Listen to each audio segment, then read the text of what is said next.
Mama, ẹ má sunkún. Ẹ má sunkún. Mama. Ẹ má sunkún.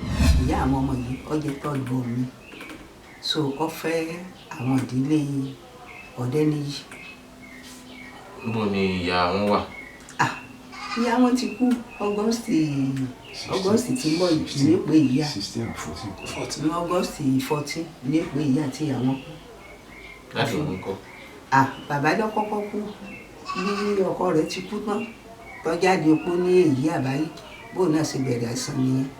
So àwò láìsàn títí láti 2001 títí 2021 2021 la fi wò láìsàn títí kó tó wá di kó kú ní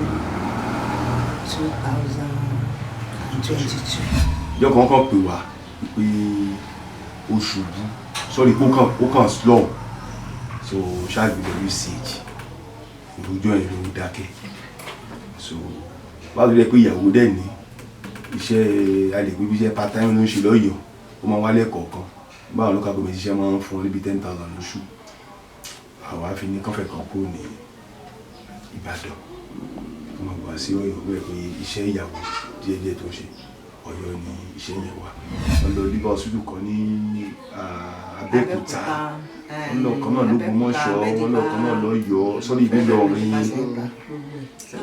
owó ta ná pọ̀ so eventually ó ṣá give up last. So oúnjẹ yẹn kì í ṣe déédéé then àwọn ọmọ yìí náà bí wọ́n bá sick eléyìí tí ẹsẹ̀ ìgbádùn ni kò sí nǹkan kan gbogbo nǹkan láti tà tán kò sí nǹkan kan mọ́ kò sí èlé mo sì gbà ní pẹ́sàn tó kù. Ẹ má sunkún.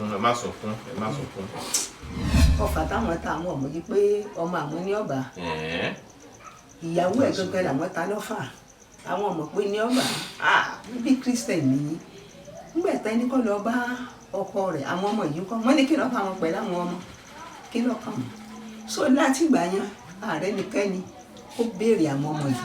Ṣé òun sunkún ni? Ṣé o mọ̀ ìgbà tí mọ́mí ẹ kú? O mọ̀ ìgbà tí dáàdì ẹ náà kú? Ibi tí wọ́n ń gbé àti owó àtàwọn àbúrò ẹ̀? Ibi náà ni à ń gbé. Lọ́dọ̀ ta ni ẹ̀ ń gbé? Lọ́dọ̀ àwọn grandma ń gbé náà. Ọ̀dọ̀ grandma lẹ̀ ń gbé. So ẹ ti ń kó tó di pé dáàdì àti mọ́mí kú lẹ ti ń gbé lọ́dọ̀ grandma? Nígbà tí dáàdì kú tán ni à ń bọ̀ àní adé sọ́dọ̀ grandma.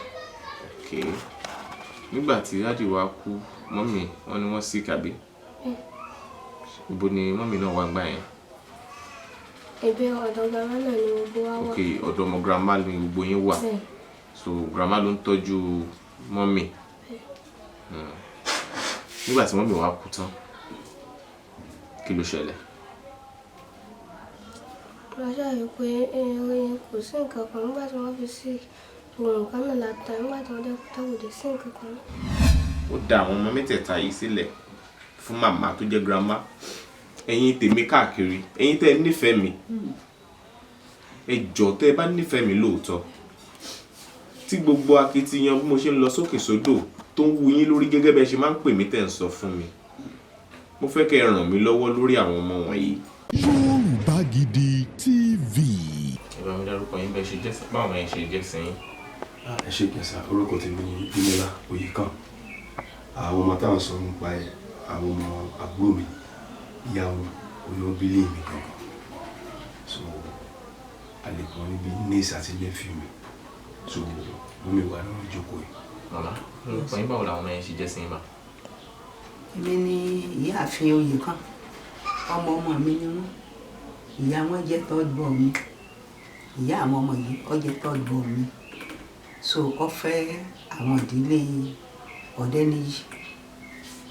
Níbo ni ìyá wọn wà?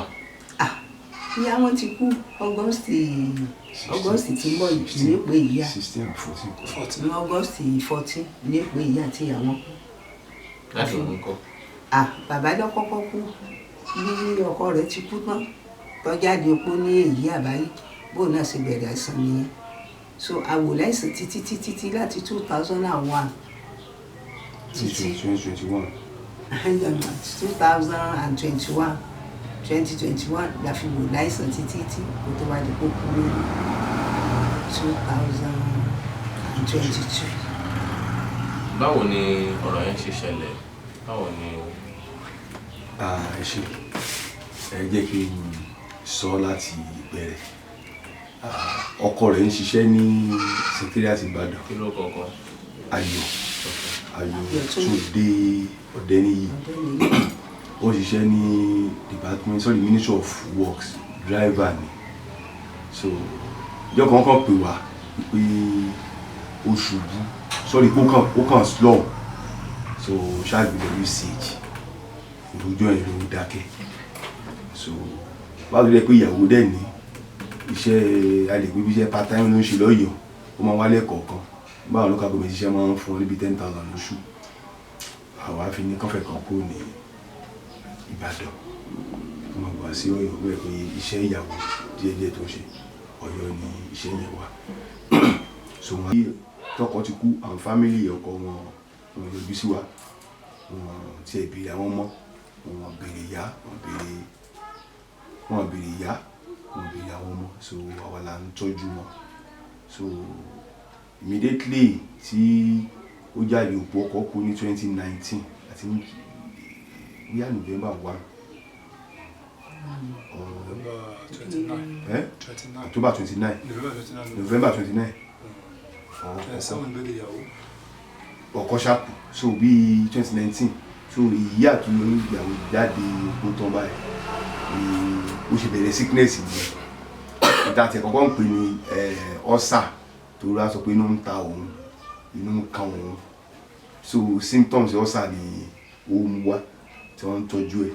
So wá di pé kò lè rìn, ó máa ń rẹ̀. Ó ń tọ́jú wọn nílé àbí lọ́sàn-án? Nílẹ̀ kọ́ hospital gbóná dé. Wọ́n dé olífẹ̀ẹ́sì, wọ́n dé ìwé táwọn àwọn àgbẹ̀ gbogbo tí a lè tẹ́lẹ̀ sí lọ hospital ní liver lẹ́tà wọ́n á discover pé liver cirrhosis ni. So à ń lògùn yẹn, ẹ̀mọye test, series of tests, scan lóríṣiríṣi, wọ́n á bẹ̀rẹ̀ pé kò wá lè jẹun mọ́. Àìsàn liver problem, liver cirrhosis, that's ẹ̀dọ̀ nìyẹn. so kò lè jẹun mọ́. So wá ti ń jẹun, wá máa bí oúnjẹ níta, ó bẹ̀rẹ̀ sí ní rú, ó lè má jẹ láàrin 2 weeks. Má jẹ láàrin 2 weeks. Fọ́tù wọn àtọkọ ẹ̀ ní torí bóyá asolisiti fowó gbogbo nǹkan láta, àtàlẹ̀ tó wà ń bàdàn, àtàlẹ̀ tó wà lọ́yọ̀ọ́, ayáwó wọ́n lọ liver hospital kan ní Abẹ́òkúta, wọ́n lọ kan náà l'Ógbómọ̀ṣọ́, wọ́n lọ kan náà lọ́yọ̀ọ́, sọ́rí ìlú Ìlọrin. Owó ta ná pọ̀. So eventually ó ṣá give up last year. So ẹ̀dẹ̀gbà tó wà láyé, ìṣẹ̀mọ̀ṣẹ́ kọ̀ọ̀kan tó náà ń ṣe àfi ń tọ́jú àwọn ọmọ ọ̀nà. Grandma ti rìtáyà, kò sí nǹkan kan, grandpa náà sọ̀rọ̀ wá náà. Àwọn àbúrò ẹ̀ tó tún kù, àbúrò ẹ̀ ní tó dó sẹ́yìn yìnyẹn. Private school náà ti ń ṣiṣẹ́. So that been so difficult. So kó wá di pé Ọlọ́run ṣáàkàn lo àwọn kan pé ká gbọ́ program yìí bẹ́ẹ̀ ṣe máa ń lọ káàkiri àti rédíò àti TV program. So problem ti ẹ̀ ní jíjẹ nínú yẹn ti ẹ̀ ní problem. School fees yẹn àwọn ṣáà ń dáwó jọ àfi san. Ṣe sí nǹkan kan bàtó ti bó ṣe kú báyìí, owó tó máa ń san fún ní local government ẹ̀ wọ́n san fún mọ́.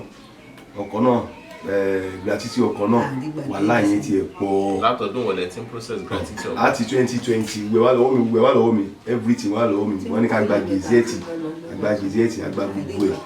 So gazette àtẹ̀tírí gazette appointment confirmation, okù promotion làwọn wọ́n láti wá lọ ṣe another court declaration mi. Wàhálà yẹn pọ̀. So ẹ̀dẹ̀ká àwọn òṣìṣẹ́ ìjọba tẹ́bà tí máa fi nǹkan fún wọn ní nǹkan fún wọn ní ṣí èyí ṣe nǹkan kéékèèké. So wọ́n á fẹ́ gbà wọn owó kan pé má ṣe ti fún wọn lówó ẹ̀ máa ti dá sí wọn lọ́rùn. So gbogbo àwa ṣí.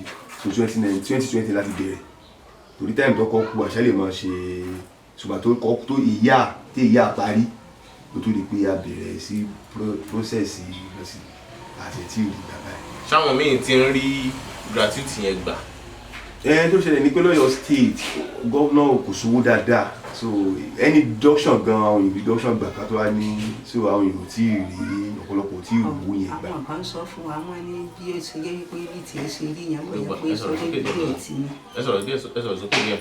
àwọn wọn ní bí tiẹ̀ ṣe rí yẹn ọ̀nà tí tiẹ̀ gbà rí bẹ́ẹ̀ gbọ́dọ̀ pé òun kú ni tọ́yẹ pé ó kú ni pé ó yẹ kí wọ́n tètè bá lè ṣe pé ká fi rí ìgbà torí ìtàn ọmọ tó á sí. so papers náà ló dá wa dúró papers òun náà tó tiẹ̀ tó wá I'm very sorry tó wá discourage mi ní ṣe mọ̀ is one of the next of kin ọkọ àti àwọn ọmọ so bó ti ṣe pé next of kin náà tó wá kú ọdún kò dá wa dúró wọn náà mọ ó sì lo first born rẹ fún second next of kin wọn náà sì lè bá a ṣe yẹn bákan lọ ṣe wí àbí david a ṣe gbogbo ẹ bọ̀ gizẹ́ ti promotion yẹn làwa ń wá báyìí so wọ́n á ní màá tún ṣe màá tún wá apply màá lọ sí ministry of justice in secretariat a máa tún ṣe a máa tún wá apply a tún wá ṣe àwọn kankan ẹ̀fún wàhálà àwọn tẹ́ẹ̀ bá ti fún wọn ní nǹkan níbẹ̀ yẹn ìṣàmọ̀ wọn dáadáa mo dẹ̀ ti ń fún wọn lówó tẹ́lẹ̀tẹ́lẹ̀ ìjọ 2,000 3,000 fún wọn fún mi so àṣà ti rí kankan gbà báyìí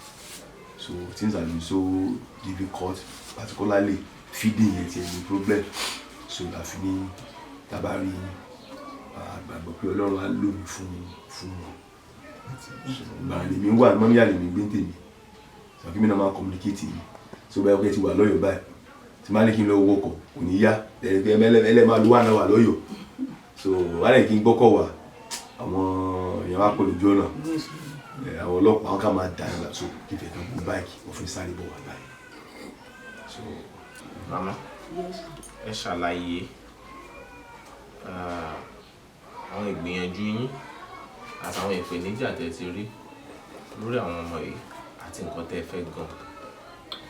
ẹ ṣe wọ́n ràn mí lọ́wọ́ èmi náà rà àánú gbà àwọn ìpèníjà tí mo ní ni wípé àtigi àti màmá ṣòro nígbà míì irú àárọ̀ yìí ní ìsinyìí bàbá ìlú sẹ́ńdì owó sí wọn tí mo ní kọ́ mo sáré lọ gbà wá ní ps ọmọ sáré lọ rẹ̀ wá kó mò kan wá ní ìsìn ìyá ṣe àná lẹ́bù kọ́mú agolo mélòó wọn lọ rà wá lẹ́bù agolo mélòó àbágolo márùn tiẹ̀ ní òótọ́ tiẹ̀ ní òpin márùn tó bá ní fi kékeré kan sí ìgbà fi jẹ ní ọ̀sán àná so oúnjẹ yẹn kì í ṣe déédéé then àwọn ọmọ yìí náà bí a bá sick eléyìí tí ẹsẹ̀ ìgbádùn ni torí aróògùn abẹ́rẹ́ ṣèkàṣèkà up to 3,000 ìlànà fún ó gbìyànjú lọ skul láàárọ̀ yìí ni so àwọn ìpèníjà àtijọ́ àti mi ò sí tó sọ púpọ̀ rẹ̀ ni àwọn tá a máa pè náà nì èyí tá a máa gbé sọ pé ó ṣiṣẹ́ ìjọba ní orí ẹlẹ́gbẹ́ pò nìkan náà láti gbé pé àwọn yòókù private wọn ṣiṣẹ́ gbogbo bàbá tó dúró lẹ́yìn yìí rìn sí lálẹ́ ìjẹta tó ń wá ọkọ̀ bá pò fún 1,000 àsáré tó fi rántí ara ìparí mi kò sí nǹkan kan tẹ́lẹ̀ mo ní ṣọ́ọ̀bù ẹ bá bọ́ tẹ́lẹ̀ lẹ́kọ̀ọ́ ṣọ́ọ̀bù mi pọ̀ tìgbà tí ìpèníjà àti ìyá wọn ti dé fún bí ọba kásàpẹ́ ó lé ní 2 years tó fi sick. fún bí ọdún méjì lẹ fi ń gbé wọn kiri. pẹ̀lú òògùn rírà níjọ wọn bá admit ẹ̀ hospital báyìí tó yẹ pé yóò lọ nírú òní tí ó lè lọ́la àná 40,000. everything ló ń gbèdè everything tí ń gba ìjẹ tí ń gba ìjẹ tó 30-40,000 gbogbo nǹkan láti ta. so ìtọ́ bá lọ tó gbé lọ pátápátá ní ọgọ́sì ní láti àyè nìsín ìṣòro 300,000 tiẹ̀ jù bẹ́ẹ̀ lọ àná kò sí nǹkan kan gbogbo nǹkan láti tà tán kò sí nǹkan kan mọ́ kò sí èlò mo sì gbà ní pẹ́sán tó kù kò sí nǹkan kan. kí lorúkọ àwọn yẹn kí lorúkọ ẹ. ó yẹ sọ orúkọ yín. Fáyọ̀ olúwa Fáyọ̀ fọkàn olúwa ló ní mí. ẹ má sunkún dáadé ẹ má sunkún mo mọ bó ṣe máa dùn ròyìn tó lọ́kàn yín wípé irú ipò báyìí ni àwọn ọmọ tó yẹ kẹ́ máa gbọ́ bùkátà wọn wà ó wù yín láti ṣe ẹ tí ń ṣe kì í ṣe pé ìgbìyànjú agbára ni ò tó ipò tí ìlú wà ní ẹ ìṣọ̀lẹ ẹ má sunkún Akọ́gi ìṣoje. ẹ ṣé ẹ ṣé ẹ ṣé Máṣe. ẹ ṣé. Kí lorúkọ ẹ? ìdí sókè tẹ̀sán kọ́yìn. Jókòó ẹ. Olúwa fẹ́ fọkàn mi. Olúwa fayọ̀ fọ́kàn mi. Kí lorúkọ ẹ? Olúwa ló ní mí. Olúwa ló ní mí. Kí lorúkọ ẹ? Olúwa fèyí ṣayọ̀ fún mi. Olúwa fèyí ṣàrà fún mi. Ọlọ́run á fi ayé ẹ̀ dára ire. àmín Jésù. Ọlọ́run á fi ayọ̀ fọ́kàn ẹ, ayọ̀ tọ́kàn ẹ nílò. Olúwa ló ní ẹ́, ọmọ aráyé ò ní rí ẹ gbé ṣe ní nǹkan kan. Ẹ má sọkún mọ́. ààrẹ bí kankan ojú ọbẹ̀ rí àbàbà wọn sọ pé àwọn ò lè lọ ṣùgbọ́n àwọn tí wọ́n lọ wọ́n ní irú ẹbí wo làwọn èèyàn yìí àfikún náà yà lọ bọ́kọ rẹ̀ kọ́ yà lọ bá a kó tètè àwọn náà múra ni àwọn náà múra àwọn náà dìde ogun kọ́ yà lọ bọ́kọ rẹ̀ ọ̀fà táwọn ta àwọn ọmọ yìí pé ọmọ àwọn ní ọ̀bà ìyàwó ẹ̀ gẹ́gẹ́ làwọn ta lọ́fà àwọn ọmọ pé ní ọgbà ọyà tètè àwọn ọlọ tó ṣe wọ́n ní wíńnà ó ti ṣẹ́gun. wọ́n lé wíńnà yìí ṣe wíńnà ó wíńnà ó ti ṣẹ́gun ṣẹ́gun kankan àwọn lọ túnra mú àwọn lọ tún wọ́n láwọn yẹn sọ pé bí Christian nìyí nígbà tán ní kó lọ bá ọkọ rẹ̀ àwọn ọmọ yìí kọ́ wọ́n ní kí lọ́ọ́ kà wọ́n pẹ̀lú àwọn ọmọ kí lọ́ọ́ kà wọ́n so láti ìgbà yẹn ààrẹ nìkẹ́ni ó béèrè àwọn ọmọ yìí àárí ẹnikẹ́ni nínú wọn ó béèrè àwọn ọmọ yìí àtẹni tí ẹ bí lé ọkọ àti ẹ̀gbọ́pẹ́ ni tí ẹ bí lé ọkọ ti kú ẹni tí ọkọ tẹ̀lé ńkọ́ ẹni tó jẹ́ wípé lọ́dọ̀ ọkọ gangan ló gbé tó jẹ́ wípé láti kékeré ló ti wà lọ́dọ̀ ẹni yẹn yìí mọ̀ ẹ̀gbẹ́ ẹ̀ gangan tó jóbìnrin ààrẹ nìkan kan ó takú ni. So kò sí kankan nù fámìlì bàbá wọn tí ó gbé ìgbésẹ̀ kankan láti gbàgbé lóko. àárí wọn àwọn ọmọ yìí ọ̀dà wọn àwọn ọmọ yìí wọn ọ̀dà wọn àwọn ọmọ yìí ọ̀dà wọn àwọn ará chọ́ọ̀chì wọn lágbódì èèyàn ni wọ́n gbìyànjú torí bàtà gbéyà wọn kí àwọn náà sẹ́ndì owó sí wa wọ́n sẹ́ndì owó sí wa wọ́n gbìyànjú gbòdì ló gbìyànjú ààrẹ nìkan kan wọn nìkan kan wọn.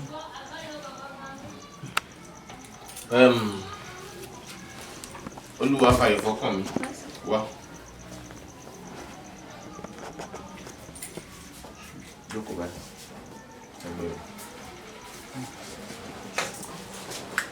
Ṣé òun sunkún ni? Ṣé o mọ̀ ìgbà tí mọ́mí ẹ kú? O mọ̀ ìgbà tí dáàdì ẹ náà kú? Báwo náà ṣe ń sanwó skul ẹ̀? Ta ló ń sanwó skul ẹ̀ láti gbà yẹn? Báwo lẹ ṣe ń jẹun? Àwọn nǹkan tó mọ̀ nígbà tí mọ́mí ẹ kú, àwọn nǹkan tó mọ̀ nígbà tí dáàdì ẹ kú. Ṣàlàyé fún mi.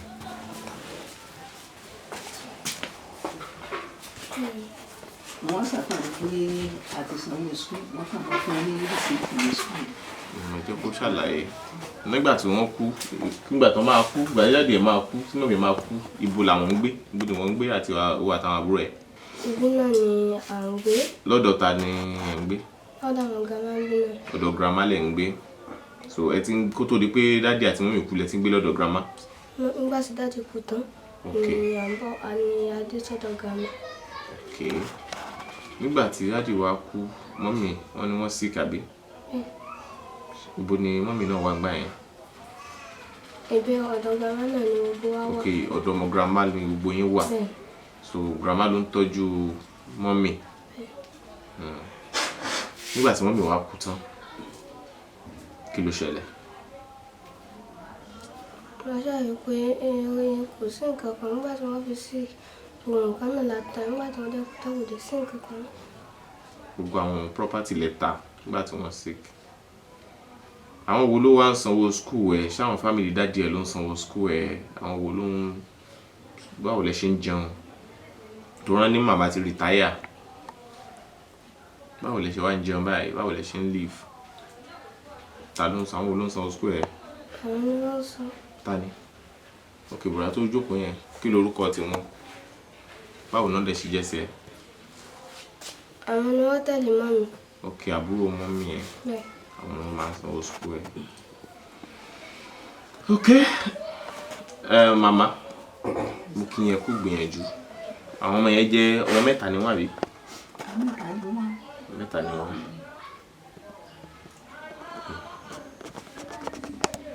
Kí lẹ wá fẹ́ báyìí fáwọn ọmọ yìí?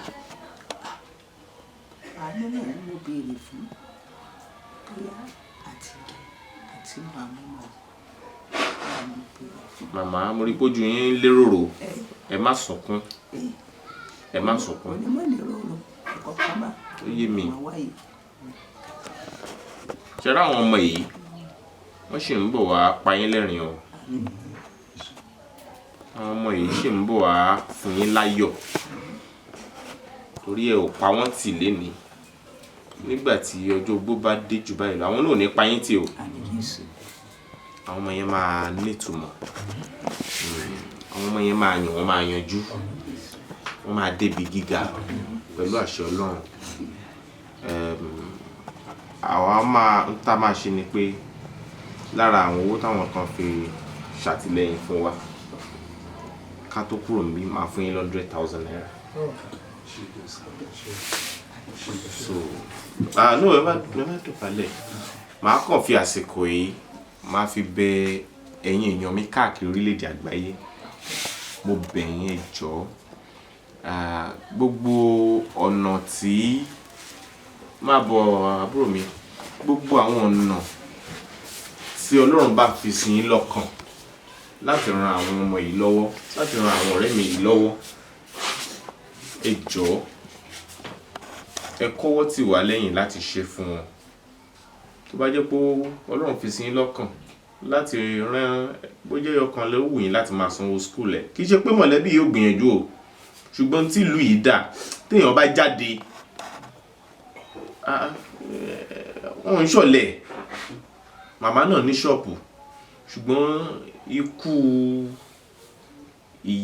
àìsàn tó ṣẹlẹ̀ sí ìyá wọn, àìsàn tó kọlù màmá wọn nígbà tí bàbá wọn kú tán tí wọ́n gbé wọn kirikiri yẹn ló ti jẹ́ kí ṣọ́ọ̀pù ó run. Nígbà tó ń ṣàlàyé fún ní gbogbo dúkìá làwọn ti tà, gbogbo property làwọn ti tà. Àwọn rò pé bóyá ara ó pàpà yá ṣùgbọ́n gbẹ̀yìngbẹ̀yìn ikú mú obìnrin yẹn lọ. Ó dá àwọn ọmọ mẹ́tẹ̀ẹ̀ta yìí sílẹ̀ fún màmá tó jẹ́ grandma. Màmá ẹ má sunkún, ẹ má sunkún, ẹ má sunkún. Àwọn náà gbìyànjú, àwọn bọ̀rọ̀dá tẹ́ ń wò yìí náà gbìyànjú níbi tágbára wọn gbede. Ṣùgbọ́n nígbà tó di wípé kò sí tí wọ́n lè ṣe sí mọ́, àwọn náà ní bùkátà àti ilé tí wọ́n ń gbọ́ yẹn gan-an. Ìyẹn náà ò tí ì ká pẹ̀lú owó tí wọ́n ń fún wọn. Lóòótọ́ iṣẹ́ ìjọba ni wọ́n ń ṣe. Èló ni sálárì? Agric lẹ́tí iṣẹ́ àbí? Ministry of Agric, Ọ̀yọ́ State. Nígbà tí ó ti di pé ipa àwọn ò ká mọ́, ṣé àwọn pé tọ́wọ́ bá ń dùn yàn, wọ́n ní kò dá kí yàn máa tọwọ́ tó ń dùn yàn bọ́ abẹ́ aṣọ o. Ni wọ́n ṣe wò pé káwọn ké sí mi, wọ́n ti ń bá mi sọ̀rọ̀ yìí ó ti lé lóṣù kan. Mo wá pinnu pé lónìí màá dọ̀dọ̀ wọn lọ́yọ̀ọ́, ìlú Ọ̀yọ́ Aláàfin la wà yìí. Ẹ jọ̀ọ́ ẹ̀yin tèmi káàkiri, ẹ̀yin tẹ́ ẹ nífẹ̀ẹ́ mi, ẹ jọ̀ọ́ tẹ́ ẹ bá nífẹ̀ẹ́ mi lóòótọ́, tí gbogbo akitiyan bí mo ṣe ń lọ sókè sódò tó ń wu yín lórí gẹ́gẹ́ bẹ́ẹ̀ ṣe máa ń pè mí tẹ́ ń sọ fún mi, mo fẹ́ kẹ́ ẹ ràn mí lọ́wọ́ lórí àwọn ọmọ wọ̀nyí. Ẹ ràn mí lọ́wọ́ lórí wọn. Ẹ ṣe gbogbo ohun tí Ọlọ́run bá fi sí yín lọ́kàn láti ṣe ní rere fáwọn ọmọ wọ̀nyí. Olúwa ló ní mí, ló wà lọ́wọ́ níwájú mi yìí. Olúwa fayọ̀ fọ́kàn mi rèé. Kí lorúkọ ẹ̀? Olúwa fèyí ṣe àrà fún mi. Bẹ́ẹ̀ bá fi ojú àánú hàn sí wọn nípa ṣíṣe oore fún wọn, òkú ọ̀run lẹ ṣoore yẹn fún. Tẹ́ bá ṣe oore yìí fún òkú ọ̀run, Ẹlẹ́dàá aṣẹ̀dá yóò san yín lẹ́san ẹ̀san ìrẹsì ni. lọ bá mi mú wá lọ bá mi lọ sínú mọ́tò. Lọ bá mi 100,000 wá.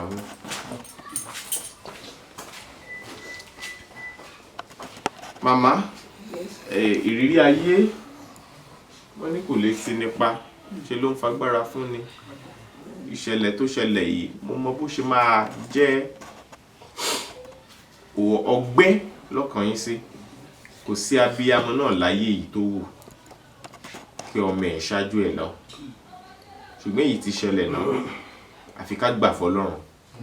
Ewé kan ò ní jábọ́ lára igi kí ọba dẹ́dà má mọ̀ sí o. Ó sì yé Ọlọ́run bó ṣe wu Olúwa ló ń ṣe é. A tún máa fìyìn fún ni ní gbogbo ìgbà tí ẹ̀dùn ọkàn yẹn bá wá. Màmá, ẹ ṣáà máa Christian yín, ẹ máa kọrin hallelujah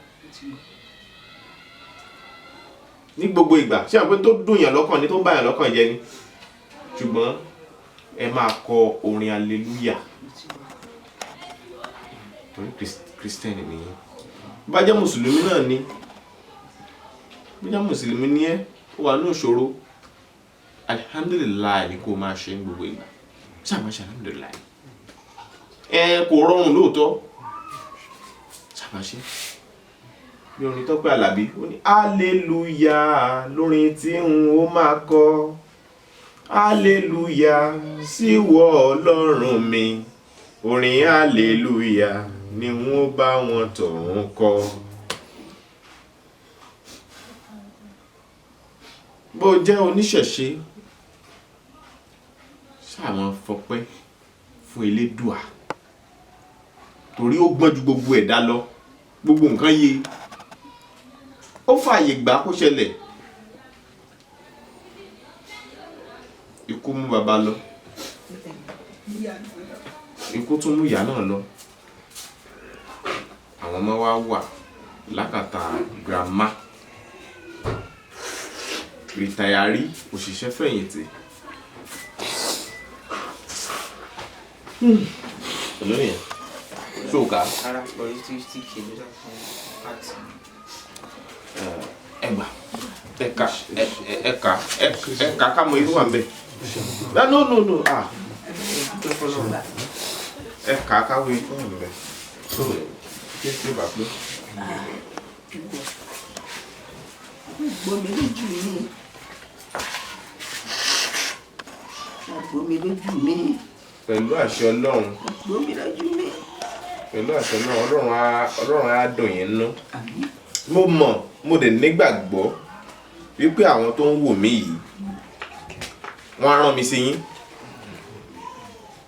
Mo nígbàgbọ́ wípé lára àwọn tó ń wò mí ká gba nọ́mbà yín láti bá yín sọ̀rọ̀. Wọ́n lè fẹ́ bá yín sọ̀rọ̀ láti náwó ìrànlọ́wọ́ sí yín. Mo nígbàgbọ́ wípé àwọn èèyàn dìde lórí ọ̀rọ̀ skúù àwọn ọmọ èyí tí wọ́n fi parí. Èmi náà pẹ̀lú àṣẹ Ọlọ́run màá tún ṣe padà wá yí àwọn ọmọ yìí wò, màá padà wá bẹ̀ wọ́n wò pẹ̀lú agbára Ọlọ́run. Àní ráburú kankan. Ọmọ ọdún mélòó ni báyìí? Ọmọ ọdún 5 ni ẹ́. Ìjẹta ló ṣe birthday. Ìjọ Monday ló ṣe birthday. Ó pọ̀ ọmọ ọdún 5 báyìí. Ọmọ ọdún mélòó lòun? Ọmọ ọdún mélòó ni báyìí? How old are you? Ọmọ ọdún 9. 11. August máa wọ 11. Class wo ló wà? 50 ni àbí? Okay, 100 ni àbí? 100, okay. Class wo ni wọ́n wà? Nursery 2. GS2 ló ń wà? Ni wọ́n wà GS2? GS1? GS2 ló wà. Kí ló fẹ́ ṣe? Kí ni tó ń wò kó fẹ́ ṣe? Ní career tó fẹ́? Ó fẹ́ ṣe doctor. Iṣẹ́ wo ló wù ẹ́ láti ṣe tó bá kàwé tán? Engineer. Bọ́lọ̀ ṣe fi sí ẹ lọ́kàn yẹn yóò di ńlá lọ́kàn ẹ. Kò wá ní gbénú ẹ, kò ní gbénú ẹ rà bí ti ọ̀gẹ̀dẹ̀. yóò gbé ẹ dìde yóò sọ ẹ di ńlá ìlú mọ̀ọ́ká káàkiri àgbáyé. Kí ẹ sọ màmá? Mo ní gbogbo èrò gbogbo tí ẹni lẹ́mi láti ṣe mo yé ṣe. Bíi kí làwọn nǹkan yẹn?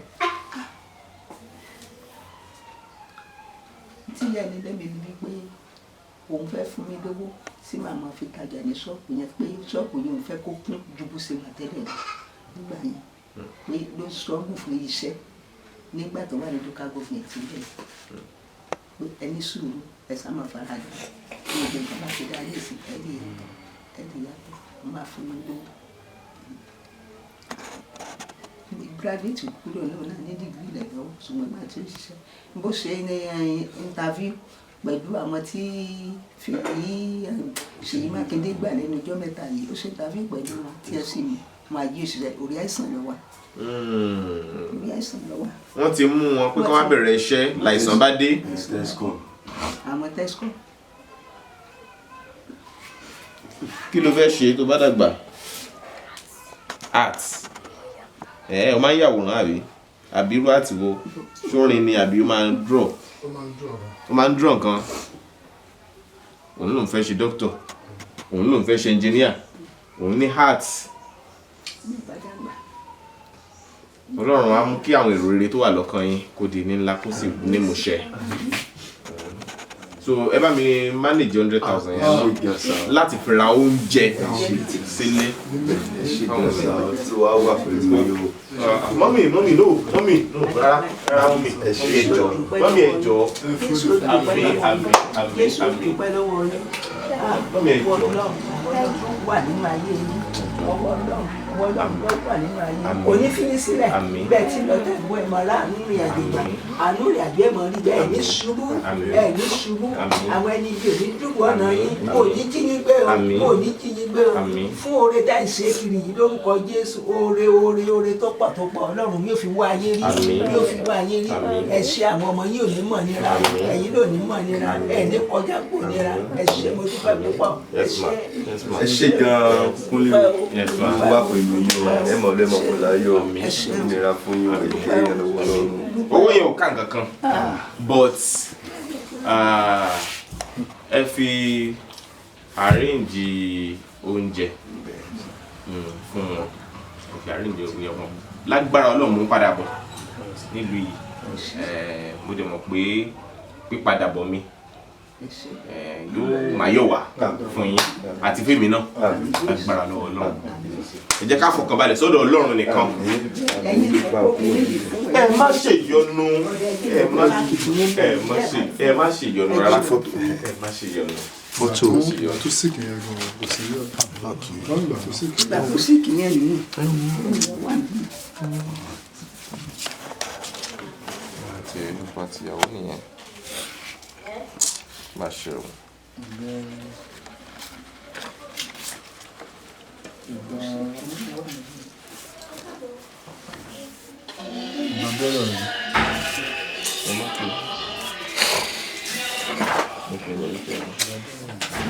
Musiki.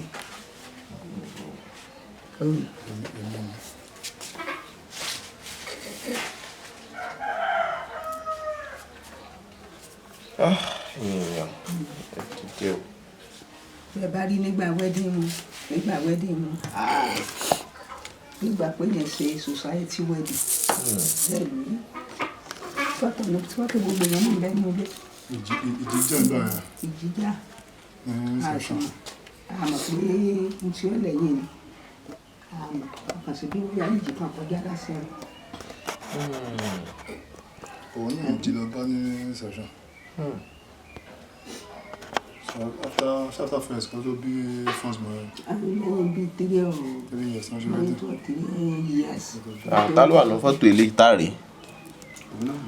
Ó náà nìyẹn òun àtọ̀rẹ́ rẹ̀ ní ọjọ́ lọ sóde tí wọ́n ya fọ́tò ọmọ tó kù rẹ̀ nífẹ̀ẹ́ yìí ni. So àwọn rèé obìnrin tó fáìn yìí obìnrin tó fáìn yìí òun wá nìyí ń bí. Òun nìyí. Àìsàn máa dá o àìsàn dá o. Àwọn náà rèé ó náà ní ọmọ àtàwọn ọmọ ẹ̀. àtẹ̀jáde púpọ̀ yẹn. àtàwọn ọmọ ẹ̀. má ṣe lọ. This way.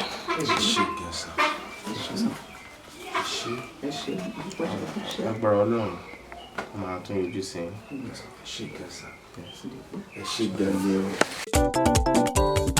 NDT Clearing Freight and Logistics. Iṣẹ́ wọn dára, wọ́n ta sánsán, wọ́n kárí ayé.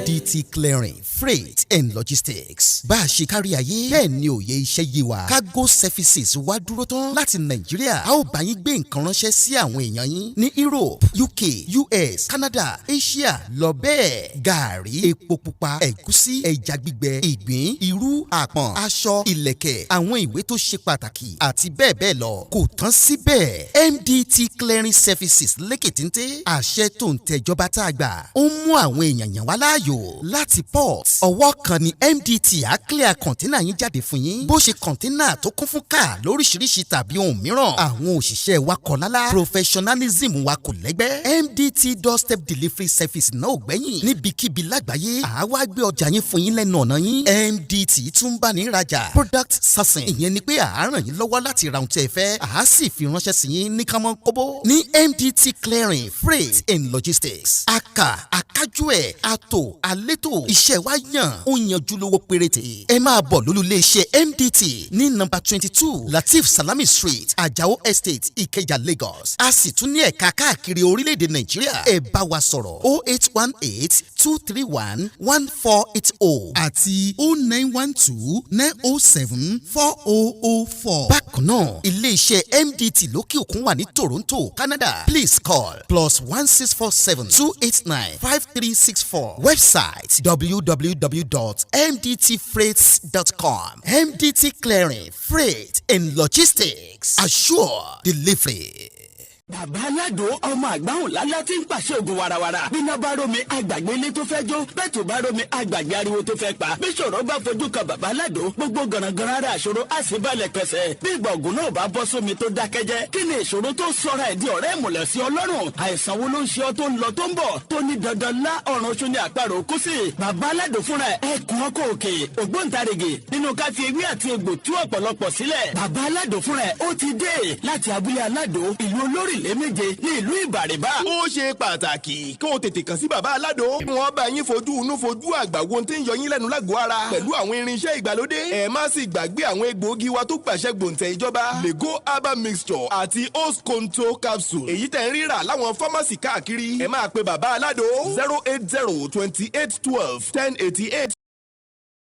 Masali kauribaya kasaida ya gaba. Gbọ́rọ̀ àṣẹ látẹnu mi. Ìwọ tó lè ṣàmì lórúkọ Jésù, ọ̀dájú ogun tó ní tòun bá rẹ́yìn òun ò ní padà. Lórúkọ Ọlọ́run bàbá tọmọ tẹ̀mí mímọ́, iná Ọlọ́run kó jó dànù. Orúkọ mi ní Prophet Ṣólóyè Táíwò, bàbá orí òkè àṣẹ àtagbára.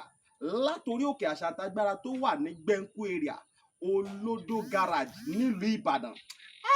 Máa sádàdí kàfà gbọ́ọ̀rọ̀ Olúwa, ọ̀dájú ènìyàn tó ń bá ọ rìn tó lóhùn ní jẹ́ kó rógòlù láyé, irú ẹni bẹ́ẹ̀ lórúkọ Jésù idà ọ̀run kó gé wọn dànù. Wòmísà, Olúwa rán mi sí ọ̀pọ̀lọpọ̀ àwọn ènìyàn.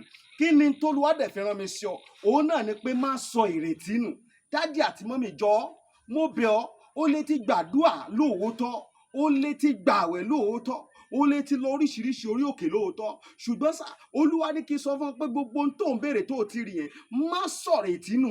Tó bá ṣeé ṣe, oh my God, tí Jésù bá lè jí Lásárù, òkú ọjọ́ mẹ́ta, òkú tó ti kú fún ọjọ́ mẹ́ta tó ti ń rùn, táwọn èèyàn ti ń wò pé báwo làwọn ṣe fẹ́ ṣe, tí agbára Ọlọ́run bá lè jí òkú yẹn dìde, gbogbo ohun tí wọn náà ń lé tó dàbí pé kò tí tẹ̀ ọ́ lọ́wọ́ máa sá dalikaba. Olúwa ló máa ṣe fún ọ.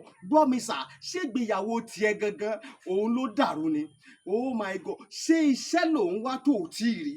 màsádàlì kàpárìbàyà kàsáìdàyà ṣé ìgbéga ló ń wá lẹ́nu iṣẹ́ tó o ti rí kí ló ń tó o ti ń dààmú káàkiri ṣọ́mọ tó o ti ẹ̀bí ló ń fún ọ ní wàhálà ní gbogbo ìgbà tó o ti lọ káàkiri tó dàbí pé o ti rí ọ̀nà àbáyọ olúwa ní kí n sọ fún ọ pé má sọ ìrètí nù wòmísà o ò tí ì pàdé ẹni tá a rán sí ọ ni òun ló fà á ṣùgbọ́n olúwa rán mi sọ pé àkókò rẹ ti tó òun fẹ́ tú ọ sílẹ̀ nínú gbogbo àjàgà ogun èyí tí ayé rẹ wà ẹnìkan máa ṣàmẹ gbọ́ọ̀rọ̀ olúwa gbogbo àjàgà ogun lórí ayé rẹ gbogbo àjàgà ogun lórí àyànmọ́ rẹ lórúkọ jésù iná ọlọ́run kó jádànù wòmísà bóyá o tiẹ̀ wà lókè òkun ò ń ṣiṣẹ́ ṣùgbọ́n síbẹ̀ ò lákòjọ bóyá o tiẹ̀ wà lókè òkun ò wáwé ìgbèlú ṣùgbọ́n ó ti dààmú káàkiri ṣùgbọ́n ó dàbí pé kò tí ì tẹ̀ ọ́ lọ́wọ́ bóyá o tiẹ̀ wà lókè ní nàìjíríà tí wọn náà ń lé visa ṣùgbọ́n tó jẹ́ pé gbogbo ìgbà ni wọ́n ń decline visa rẹ̀ gbọ́ ìròyìn ayọ̀ rèé fún ọ olúwa ló fẹ́ yọ̀ǹda rẹ̀ fún ọ pẹ̀lú ọwọ́ agbára mi ò ní àkókò tó pọ̀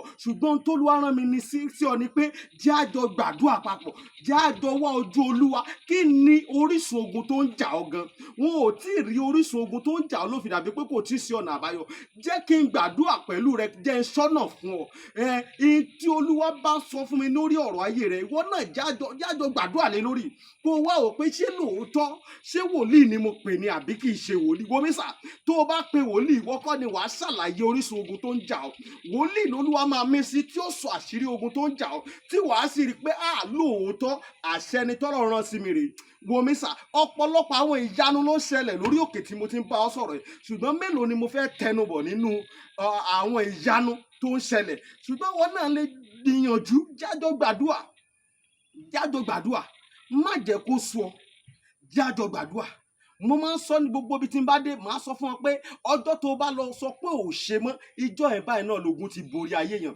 lórúkọ jésù ogun ò ní borí ayé rẹ ẹ̀rọ ìbánisọ̀rọ̀ tí wàá fi pè mí fún àdúà àti ọ̀nà àbáyọ sí ogun tó ń jà ọ́ bóyá àwọn tiẹ̀ fẹ́ mọ àṣírí ogun tó ń jà ọ́ pè mí jẹ́ gbàdúrà fún ọ kí n lè sọ àṣírí ogun tó ń jà fún ọ nọ́mbà yẹn rẹ o orí whatsapp nọ́mbà gangan tí wàá fi pè mí sí òun náà ni +234 70 25 47 5427 +234 70 25 47 5427 lórúkọ jésù àánú máa yanjú ọ̀rọ̀ rẹ gbogbo bí tó ti dé tó dàbí pé kò sí ọ̀nà àbáyọ ní kété tó o bá ti ń pè fún àdúrà lórúkọ jésù wàá rí ọ̀nà àbáyọ ògo ni forúkọ olúwa jésù olúwa wa àmín àmín àmín lórúkọ jésù stay blessed in jesus name. Yorùbá Gidi TV. Yorùbá Gidi TV òun ni kẹ́ ẹ máa wò nígbà gbogbo ẹ fojú yín lóúnjẹ níbi tẹ́ ẹ ti lè kọ́gbọ́n níbi tẹ́ ẹ ti lè rí àwọn àṣà Yorùbá tó yanjú Yorùbá Gidi TV òun ló mú ètò rere wálé ayé níbi tẹ́ ẹ gbé fẹ́ kọ́gbọ́n níbi tẹ́ ẹ gbé fẹ́ kọrin Yorùbá Gidi TV òun ló ń pè yín kẹ́ ẹ máa wò nígbà gbogbo. Yorùbá Gidi TV.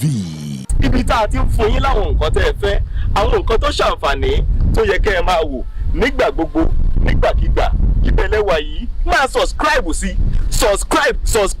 tẹ subscribe sí. Yorùbá Gidi